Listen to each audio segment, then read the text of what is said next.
Hello अस्सलाम वालेकुम। Class 9th की बायोलॉजी और मैं आपका होस्ट एहसन बलोच। आज हम स्टडी करेंगे ब्लड के कंपोनेंट्स। हेलो अस्सलाम वालेकुम। उम्मीद से आप सब खैरियत से होंगे। मैं आपका टीचर ट्विटर एहसन बात कर रहा हूँ। जैसे कि आज का हमारा टॉपिक है वो डिसऑर्डर्स ऑफ ब्लड है। ब्लड के कौन से डिसऑर्डर्स हैं, मोस्ट कॉमनली कौन सी डिसीज होती हैं। सबसे पहले आता है ल्यूकीमिया। अब ल्यूकीमिया क्या होती है? फटीग हो जाए, वेट लॉस हो जाए, एक इन्फेक्शन बार बार आए, एनीमिया हो जाए, नोज ब्लीडिंग आ जाए, बोन पेन होने लग जाए, uncontrolled production of leukocyte cell की बहुत ज्यादा प्रोडक्शन हो जाए, इससे ब्लड सेल ग्रेटली इंक्रीज हो जाए, सर्कुलेटिंग ब्लड। इसे हम कीमोथेरेपी मेथड से ट्रीट कर सकते हैं ल्यूकीमिया से। लेकिन ये नॉट, आप कह सकते हैं कि कीमोथेरेपी लेस मोर एक्सपेंसिव है। लाइक हमारी कंट्रीज में ये बहुत ज्यादा एक्सपेंसिव। दूसरी है thalassaemia, severe anaemia, fatigue, bleeding gums, larger spleen. ये जेनेटिकल डिसीज होती है, रेसेसिव डिजीज होती है। सिंगल रेसेसिव जीन जो होती है वो हो जाए तो इसे थैलेसीमिया माइनर कहते हैं। अगर 2 हो जाए तो उसे मेजर कहते हैं। ये क्या होते हैं? ब्लड ट्रांसफ्यूजन और बोन मैरो ट्रांसप्लांट से इसे बचा जा सकता है। अब इन डिजीज बेटर केयर की जाए, जेनेटिक काउंसलिंग की जाए, रिड्यूस चांस ऑफ डिजीज किया जाए, marriage between thalassaemia minor person avoided की जाए। सो ये मेन कुछ डिसीजेस थी ब्लड की और उनके कुछ आपके यहाँ सॉल्यूशंस जो थे वो पेश किए गए हैं। अब ये जो डिजीजेस थी ये क्यों हैं और इनकी वजूहात आपने समझी, और इनका होना जो है क्या वो आप कह सकते हैं कि थैलेसीमिया या जो आपकी है डिजीज ल्यूकीमिया, आप उसे केयर, प्रॉपर केयर से कंट्रोल आउट तो कर सकते हैं, लेकिन कितना? अब आप देखें कि जो ल्यूकीमिया है बेसिकली वो आपको फटीग, वेट लॉस या ल्यूकोसाइट्स की ज्यादा लग रही है, लेकिन ये एक टाइप ऑफ कैंसर है। आप ऐसा समझे, ल्यूकीमिया क्या है? एक टाइप ऑफ कैंसर है जो हमारे ब्लड को अफेक्ट करता है। ब्लड कैंसर ही समझे आप इसे, क्योंकि इंक्रीजिंग नंबर हो जाते हैं डब्ल्यूबीसी के as compare to RBC decrease होना शुरू हो जाती है, बिल्कुल खत्म हो जाते हैं आरबीसीज इन द एंड। ये डेथ भी कॉज कर सकता है, इसलिए इसे कीमोथेरेपी के थ्रू ही इसका इलाज मुमकिन है।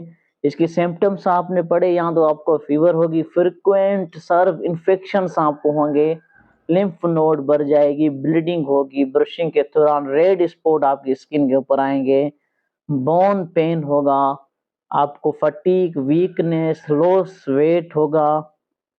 अब लॉस ऑफ वेट कैसे होगा? विथआउट ट्राई, बगैर किसी एक्सरसाइज के आपका जो वेट है खुद ही लॉस होना शुरू हो जाएगा। इनलार्ज ऑफ लिवर हो जाएगा, स्प्लीन हो जाएगा, स्वेटिंग जो है स्वेटिंग हो जाएगी आपको, और नाइट स्वेटिंग एट नाइट, यानी कि रात को पसीना आना इसके मेन सिम्टम्स हैं। इसका एक इलाज पॉसिबल है कि आप कीमोथेरेपी करें, वो भी इनिशियल स्टेज में। अदरवाइज ये इज नॉट केपेबल कि आप इसको लास्ट स्टेज में इसे रिकॉग्नाइज करें और फिर आप इसका इलाज कराएं, तो ये पॉसिबल नहीं है कि ये फिर आपके लिए कुछ हद तक हो सके। अब सबसे पहले तो ये एक म्यूटेशंस होती है डीएनए के अंदर, ये आप कंट्रोल करें इन चीजों को, उसके बाद भी एक एक होती है उसके अंदर। उसके बाद ये क्या है? ये एक नॉर्मल ग्रोथ है, आप इसे रोक नहीं सकते हैं।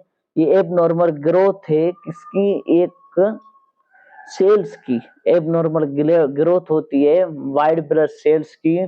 कुछ सेल्स में इन्फेक्शन हो जाता है, ये जेनेटिक डिसऑर्डर कहलाते हैं। इसके स्मोकिंग इसके मेन काज कुछ हद तक कंसीडर कर सकते हैं, लेकिन ज्यादातर आप कह सकते हैं ये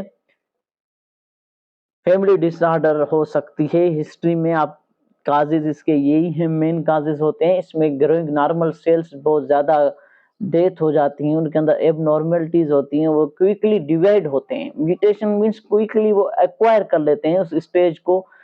हालांकि डब्ल्यूबीसी की 1 से 4 दिन की अगर उसकी है उम्र, तो ये एक दिन में almost double of that grow कर रहे हैं। और आरबीसी जो 120 डेज तक सरवाइव करने चाहिए आपके बॉडी के अंदर, वो विद इन 2 वीक्स खत्म हो रहे हैं। तो इस वजह से ये बहुत ज्यादा कॉस्टली डिजीज होती है और डेथ काज करती है अगर इसका सही वक्त पे इलाज ना किया जाए। दूसरी जो थैलेसीमिया है, वो कंडीशन जो होती है थैलेसीमिया बेसिकली, उसमें क्या होता है? वो भी इनहेरिटेड है, जेनेटिक है। वो भी उसमें जो हेमोग्लोबिन है वो अफेक्टेड हो जाता है।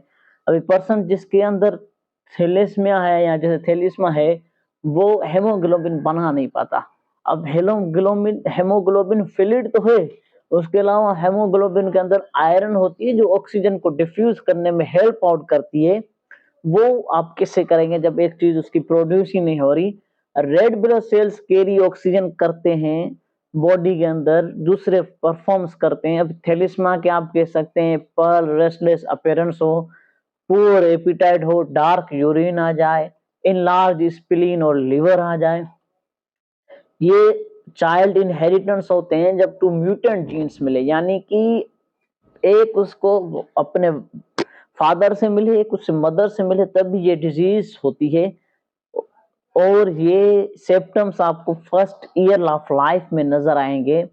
Delay to produce the ability of haemoglobin, इनका भी सर्वाइवल बहुत ज्यादा टफ हो जाता है कंट्रोल करना, क्योंकि बार बार उसको ब्लड की जरूरत पड़ती है। थैलेसीमिया के पेशेंट को उसके ऊपर बार बार ट्रांसमिटेड होती हैं तो एक चीज उनके ऊपर उनको वीकली ब्लडिंग की जरूरत होती है, न्यू ब्लड, क्योंकि वो बना नहीं पा रहे होते हैं बेसिकली उनकी बॉडी वो ब्लड बना नहीं पा रही है। अब थैलेसीमिया के जो मेन काजेस होते हैं उनमें ये है कि ये जो है probably mild iron deficiency anaemia भी से कहा जाता है। ये डिसऑर्डर के कोई सिम्टम्स नहीं होते क्योंकि ये जेनेटिक है, तो आप इससे एक्सपेक्ट नहीं कर सकते कि इसके कोई सिम्टम्स शो हो। ये आपको हो जाए फिर आपको इसके सिम्टम्स नजर आएंगे। सो ऐसा नहीं कि आपको ये पहले पता हो कि आपको थैलेसीमिया है या आपको ये सिम्टम्स, ये होने के बाद ही सिम्टम्स आपको शो होंगे थैलेसीमिया के, जो यहाँ पे मेंशन किए हुए हैं जो आप देख रहे हैं उनके होने के बाद ही शो होते हैं, पहले नहीं होते। अब हम नेक्स्ट वीडियो में स्ट्रक्चर ऑफ ह्यूमन हार्ट उसको पूरा डिफाइन करेंगे, उसकी प्रॉपर्टीज, फंक्शंस, उसका स्ट्रक्चर क्या है, उसका रोल क्या है ह्यूमन बॉडी में। Thank you.